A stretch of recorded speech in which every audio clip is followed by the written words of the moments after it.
Tonight's headlines, Rody to campaign for PDP-Laban bets. Duterte signs law relaxing foreign investment restrictions. COVID-19 cases in the country at 3,665,747. Russian forces seize Ukraine nuclear plant. Cloudy skies, isolated rains prevail. Heat spoils Durant's return. And diesel gasoline seen to skyrocket anew. Good evening. Today is Friday, March 4, 2022. I'm Miguel Tagonan and this is Tribune News on Cue. Here are the stories for this evening. PDP-Laban President and Energy Secretary Alfonso Cusi on Friday disclosed that President Rodrigo Duterte will personally campaign for PDP-Laban candidates in the 2022 national and local elections starting March 25. Cusi noted that Duterte, the party chairman, will have a more proactive role in campaigning for their bets in the elections, adding that the president will be giving his full support to all the party's candidates in this year's election. To recall, PDP-Laban has no presidential and vice presidential candidates for the upcoming polls. They initially fielded Senators Ronald De La Rosa and Bongo as their presidential and vice presidential candidates, respectively. Go, however, withdrew his bid after Davao City Mayor Sara Duterte filed a certificate of candidacy for vice president. Cusi earlier said PDP-Laban has yet to be convinced by any presidential bet, including Marcos, son of late dictator Ferdinand Marcos Sr. President Rodrigo Duterte has signed into law a measure that effectively eases several restrictions on foreign investment. Republic Act 11647, which amended the Foreign Investments Act of 1991, was signed by Duterte on March 2, but a copy of the law was only released on Friday. The law mandates a review of the foreign investment negative list every 2 years and liberalizes the practice of certain professions so that enterprises that would otherwise be unable to do business in the Philippines without foreign talent would now be able to set up shop in the country. A series of amendments to the 85-year-old Public Service Act, which also aims to further open up the economy to foreigners, are awaiting Duterte's signature. The Department of Health reported 853 confirmed COVID-19 cases on Friday to bring the total number of infected in the country to 3,665,747. This brought the active cases to 50,230. Of the total, 450 are asymptomatic, 45,300 are mild, 2,773 are moderate, 1,411 are severe, and 296 are in critical condition. The number of recoveries, on the other hand, rose to 3,558,747 after 1,062 patients recovered from the deadly disease.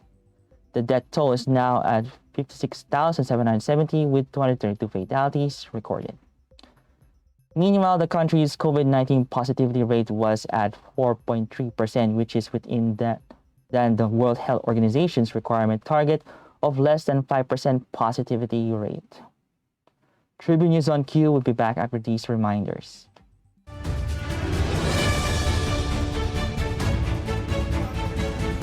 Mahalin natin ang Pilipinas. Lilipad na ang agila, magtatanggol, magmamahal sa ating bansa. We shall fly, soar, fight, and win! Maasa kintaisa. Message from President Vladimir Putin broadcast. We have Russian forces coming in from the south, landing to A potentially devastating war in Ukraine is just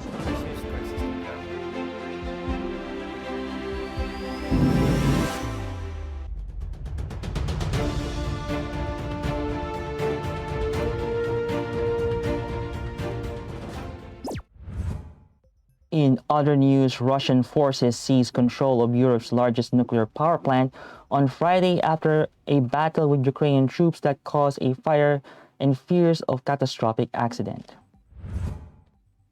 The Ukrainian nuclear regulator said that the fire has been extinguished and no radiation leak had been detected, with site staff still able to work at the Zaporizhia site.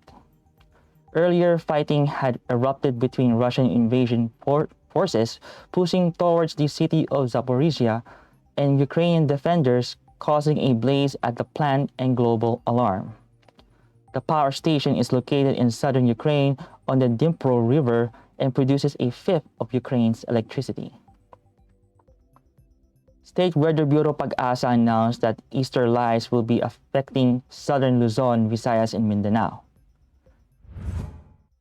Metro Manila and the rest of the country will have partly cloudy to cloudy skies with isolated rain showers or thunderstorms caused by easter lights or localized thunderstorms. The northern Luzon will experience light to moderate wind speed moving east to southeast, while coastal waters will be slight to moderate. The rest of the country will have light to moderate wind speed moving east to northeast, while coastal waters will be slight to moderate. In sports, Miami Heat spoiled Brooklyn superstar Kevin Durant's return from injury Thursday, holding on for a 113-107 NBA victory over the Nets at the Barclays Center. Bam Adebayo scored 30 points and Tyler Hero added 27 for Eastern Conference leaders Miami, who were without starters Jimmy Butler, Kyle Lowry, and PJ Tucker. Without their stars, the Heat trailed by as many as 16 points in the second quarter, but they closed the first half on a 19-10 scoring run and were down by just 7 at halftime. Durant, who had missed 21 games with a sprained knee ligament, showed no sign of rust as he scored 17 of his 31 points in the first half. But Miami opened the third quarter on a 21-7 scoring run to take control, leading by as many as 12 points in the fourth period. In business, motorists should brace for a big-time hike in domestic pump prices of petroleum products next week as global crude oil prices skyrocketed past $100 per barrel amid the intensifying Russia-Ukraine war. Citing monitoring of oil trading in the last 4 days and based on the mean of Platts Singapore, the price per liter of diesel may go up by 4.20 pesos to 4.50 pesos. Gasoline prices, meanwhile, may increase by 3 pesos to 3.30 pesos per liter. The local oil industry uses mean of Platts Singapore, the daily average of oil trading transactions between buyers and sellers of petroleum products as assessed and summarized by Standard & Poor's Platts. The estimated price adjustment was still subject to change depending on Friday's trading results as global benchmark Brent crude soared to over $119 per barrel as Russia's invasion of Ukraine sent jitters across oil markets. That wraps up the stories tonight. Before we go, we would like to thank the SM Store, Araneta City, the Department of Tourism, MG Motors, Hino Motors, Security Bank, Empire East Land Holdings Incorporated, and Overseas Committee Affairs Council member Alan Lin of the Republic of China for their continued support. Again, this is Miguel Palatagonan, and you're watching Tribune News on Cue. Stay safe, stay healthy, and stay at home. Good night, and God bless us all.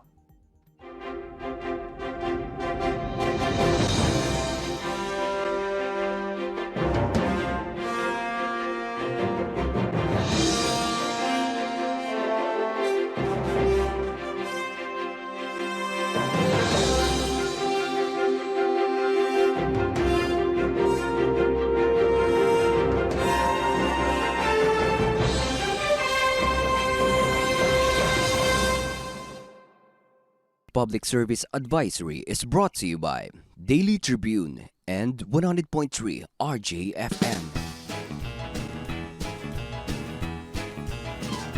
Oh, Vaccination, isolation, gotta keep up with my nutrition, gotta maintain my body condition, then I can take my vaccination. What do I choose? What do I take? As long as it is not a fake.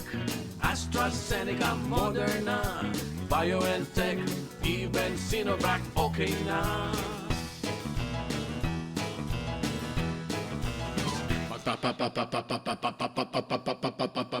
Babakuna ka ba? Babakuna ka ba? Babakuna ka ba? Babakuna ka ba? Babakuna ka ba? Babakuna ka ba? Vaccination for the nation, no more isolation. With vaccination, babakuna ka ba? Babakuna ka ba? Babakuna ka ba? Babakuna ka ba? Babakuna ka ba? Babakuna ka ba? Babakuna ka ba? Paturok, paturok, paturok. This public service advisory is brought to you by Daily Tribune and 100.3 RJFM. Ang Daily Tribune may digital shows na din. Dahil sa mas lumalaki at mas lumalakas nating tribu, handog sa inyo ng Daily Tribune ang mga programang magbibigay buhay araw-araw. Be informed at mag-good vibes tuwing umaga sa programang Gising Na. Be updated sa news and happenings sa Tribune News on Cue. Mas kilalanin pa natin ang mga paborito nyong atleta sa programang The Athletes Tribune. Alamin ang latest entertainment sa programang What's Up. Ma-inspire sa mga kwentong hatid ng Perfect. Search lang ang Daily Tribune sa inyong Facebook at Tribune Now on YouTube. See you there mga katribu!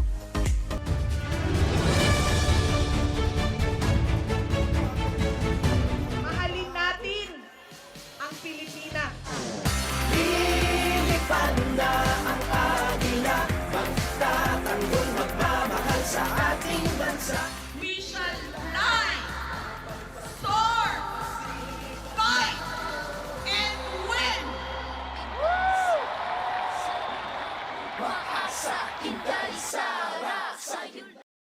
Catch the latest news on our website, tribune.net.ph. Follow us on Facebook, Twitter, and Instagram. Subscribe to our YouTube channel, Tribune Now. Download the Daily Tribune app on Apple Store for iOS and Google Play for Android to get the latest and most comprehensive news online. Daily Tribune invites you to join its Viber community, Katribu, to get updates on the hottest news on politics, business, sports, lifestyle, and entertainment. Emoticons of the Tribune mascot Tarsito are available on our community Viber.